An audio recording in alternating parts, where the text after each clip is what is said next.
Today, we heard a wonderful question, and one of the most famous psychologists of the 20th century was Abraham Maslow. And the reason why I bring this up is because of one of his theories, which was the hierarchy of needs. And in these sets of needs, there were the physiological needs, meaning we need water, we need sleep, we need oxygen, all these things we need to survive. At the next level, there are needs for our safety. If we don't feel safe, then we won't be able to proceed, or we'll just have anxieties. The next ones are the needs for love and belonging. For obvious reasons, if we won't feel loved, then we can't proceed. We'll feel lonely. Those things inhibit us. And Maslow referred to all of these as deficit needs because they describe a state in which the person seeks to obtain something that is lacking. And when these needs are met, people are able to move into the next area, which is self-actualization. And this refers to characteristics of an individual who are efficient in how we perceive reality, accepting of ourselves and of other people, able to form deeper relationships with one another, and appreciative of the life we are given, guided by our own inner goals and values, and they're able to express their emotions freely and clearly. He explicitly defines self-actualization to be the desire for self-fulfillment, namely the tendency of which the person has the desire or the ambition to fulfill their own potential. And this tendency might be phrased as the desire to be more and more of whom one truly is. He used this term self-actualization to describe this desire and motivation which could lead us to realizing what our potential is. And today, to transition, we hear the million-dollar question: what does it take? What must I do to have eternal life? This man that we hear today kept all of the commandments. He followed all of the rules he was given. He respected and loved one another. And then he asked, all of these I observed, what do I still lack? And Jesus said to him, if you would be perfect, go sell everything that you have and possess, give to the poor, and you will have treasure in heaven. Come and follow me. So looking back at this theory of the hierarchy of needs that I just introduced to you all, this man was safe. He was wealthy enough, so pretty much all of his basic needs were met.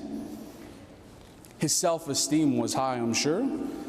And all of these deficit needs, as we heard, were met. So now he enters into the self-actualization mode.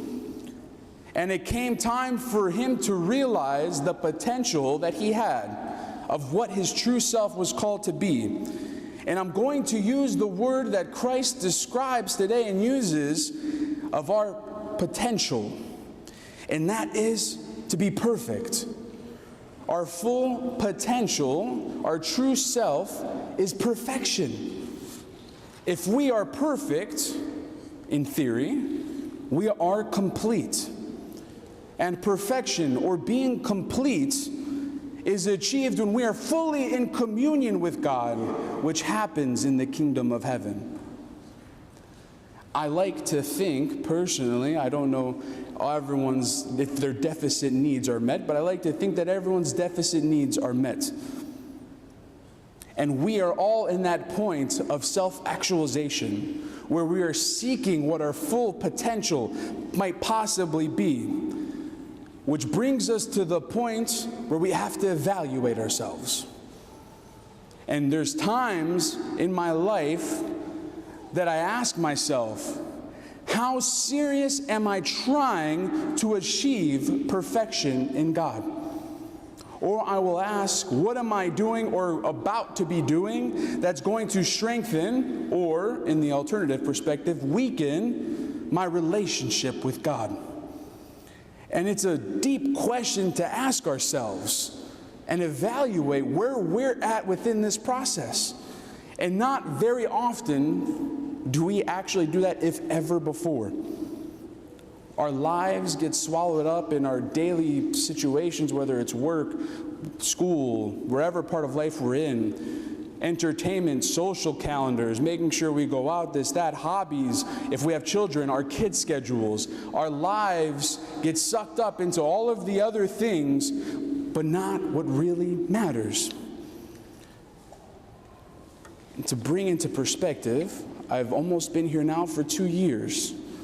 Every sermon that I've given, I can promise you, I've given a challenge of some sort. I like to think everyone takes the challenges with them. They go home, they look at the challenge, and hopefully, in time, or at least striving to, embracing the struggle, they accept the challenge and go on their merry way and understand it and proceed. However, how many of now, that would mean almost 100 Sundays, how many of the 100 challenges have we actually tried or struggled with? Just think about it. You don't have to tell me, don't worry, you're not going to hurt my feelings, okay? But we have to really start thinking in this way, because I like to think most of us are in the position of this man. We do a lot of these things. We respect one another. We love one another. We follow the commandments. We're not going out there and killing anybody, right? I would hope so. We need that extra step. We need that, I'm doing all of these. What else can I still do? And we have to give the rich man credit in today's gospel, because he asked the right question. This man progressed so far spiritually to the point that he needed to ask this question: what must I do to inherit eternal life? And as we continue on our journeys and deepen our relationship with God, we must understand one thing, and that is that we must never settle. We need to keep moving towards God. And there will be times where we fail. That's a reality. There are times where we will fail in this journey. There are times where we are going to be successful. And it's in these ups and downs of our lives that we allow for this journey to truly be a transformative experience, where we get closer to God. And the last thing to remember is this: the Lord didn't just say, you want to know what? You did follow the commandments. Good job. Pat him on the back and give him a participation trophy. No, that didn't happen. The man today didn't receive a participation trophy. He didn't get a pat on the back. Instead, he was challenged. There's one more thing. Go sell all of your possessions and give them to the poor. And if you will do that, you will have treasure in heaven. Similar to Maslow's theory, as I introduced, our faith and church guide us to fulfill our full potential, which is to be in a perfect, complete relationship with God. My challenge for all of us is to go home today after liturgy and ask ourselves, what must I do to inherit eternal life? And then listen to the answer that we hear given to ourselves when we self-reflect. Then correct that one thing, and then discover our true path towards perfection. Amen.